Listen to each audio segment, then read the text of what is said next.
Hello and welcome to the shed. In today's video we're going to be having a look at sharpening stones. What I'm going to do here is have a look at the oil stones. I've got diamond stones and water stones. So let's jump in and have a look at what I've got here. So the first thing we'll look at is oil stones.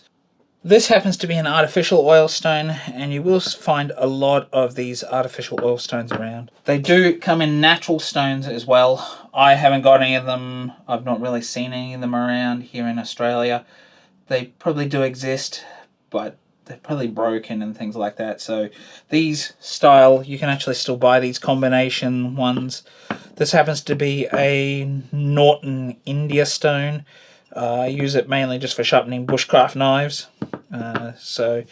Don't remember the exact grip, but this is slightly coarser and this is a fine. The fine one I believe was about 1200. So it's an oil stone because you put oil on it. Now, if you don't put oil on it and you put water on an oil stone, unless it's one that's impregnated with oil, you can actually use these with water. So you don't actually have to always use an oil stone with oil. You can use it with water. So if you don't like the mess that an oil stone gets, do see if it's not an impregnated one, you can use water on them. They do cut quite slow in compared to some of the other more modern options that we have available. But these are still a valid option and work pretty well. Now let's have a quick look at water stones. Now, the water stones generally come from the Japanese woodworking scene. They've been used for thousands of years, just like oil stones have. These ones are some cheap king water stones. I believe I had a 300, an 800, and a 1200 in these grits. These happen to be, once again, artificial ones. You can, just like with the oil stones, get natural oil stones, water stones as well. In these style of stones, you have way more ranges of grits, at least that are easier to get a hold of, especially here in Australia compared to the oil stones. They can range from very cheap to very expensive. I actually have this set of these other ones with their own built-in piece here. These are Cerex stones. I've actually not used them. They came with my Japanese chisel set, and one day I'll get into using these. They also come with a little slurry stone, so you build up a slurry on the surface before you sharpen with them. And it's great that they actually have their own sort of holding one. Now, the difference is these ones you don't leave soaked. These king ones you can leave soaked. You're meant to leave them submerged. When it comes to water stones, there are three types. Permanently submerged, submerged for 5 minutes or so before, and then you've got other types that are splash and go like your glass Sharpening ones, where you just squirt water on the top and you just sharpen. So they're the different types, and obviously these ones that you leave soaked are the ones you got to soak beforehand. They do make quite a mess in comparison to the ones that you just splash and go, and water in general for sharpening tends to leave a little more mess than if you don't have that, but you're always going to want something on there to collect the swarf and remove the steel off the top of your stone so it doesn't build up, and that's the whole point of the water being splashed. So even though you soak these water stones, you still squirt water on top of them, build the slurry up, and then work with them. Then we come into what I use most and what I like the most, and that is diamond plates or diamond stones. Since all the other ones are artificial, I call these diamond stones, or though because they're on metal, you can call them a plate if you want. Now, the two types I have here, I have these Atoma ones. These ones I've done a review on. I'll link that review down below for you if you're interested in them. And these ones here are DMT. Now, there is a little difference in the construction of these. If we look closely at them, the DMT ones, that's steel, and they have nickel on the top, and they electroplate them into the surface of the steel. But what I discovered with these ones is they didn't stay flat.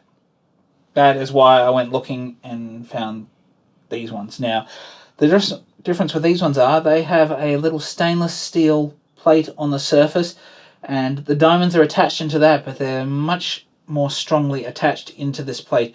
I'm not sure exactly how they're attached. I would imagine they're electroplated, but I couldn't find exactly how they're attached. I just know that there are I think it was monocrystalline ones, which are the better quality diamonds, and then there's polycrystalline, I think I've got them correct, which are the cheaper ones that are just sort of glued onto the surface of some of your cheap plates. So you got to be a little careful, but the very cheap ones are very cheap and they still last and stay flat for quite some time, so they could be worth it, whereas these ones both have a hefty price tag, although the DMT ones, at least here in Australia, are more expensive than these Atoma ones. Now, I said that they're electroplated to a thin piece. So what these Atoma ones have the advantage of is that they have the diamonds attached to this top part. So this is held on with some very strong, I think it was 3M double-sided tape. And what this is attached to is an aluminium base. These ones are steel. They are very heavy. In actual fact, the weight of all three of these is about the same weight as just one of the DMT plates. And that's one of the reasons I like them, especially being on aluminium. You don't have to worry about them rusting. There's no rust issues on the surface or anything, just the metal that's left there. So if you clean that off, there's going to be no rust issues. The other thing you can do with these is you can actually buy the individual tops, and what I did here is made up my ultimate sharpening system with a 1200, 800 and 400, same grits as what I had in the loose ones, and I made up a little sharpening plate here on one of these granite surfacing blocks. And then I double-side stuck a strop down on here, and this is the primary system that you see me use in nearly all my videos. This is what I'm using all the time. If I go portable, these ones go with me, but if I'm in the workshop, this one is nice and heavy, it doesn't move around, you don't need to hold it, you can just work really heavy on it and it barely moves. Whereas these loose ones need something to stop them slipping around if you're going to use them.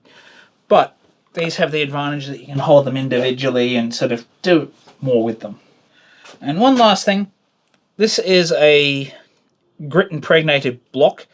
I'll leave the link to this one down below. I picked it up from Lee Nielsen Works here in Australia. So they've got their own Lee Nielsen website here that sells all the Lee Nielsen items, and they sold this.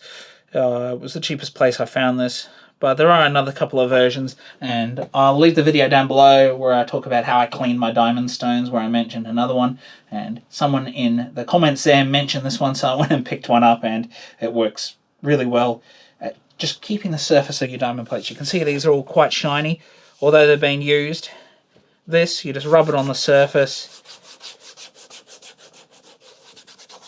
cleans all the in-ground dirt off it, makes the stone start to function better again, cleans out all the other little bits, and since this is softer than the diamonds, it doesn't even affect the effectiveness of the diamonds. Maybe it dulls it ever so slightly, but because it's so soft, it's not really doing much. It's just cleaning them up, and then they function much better. And that seems to go for all types of diamond stones. Even these DMTs, which I thought had lost all sharpening once I cleaned them with this, they actually did start sharpening again. So take that for what it is.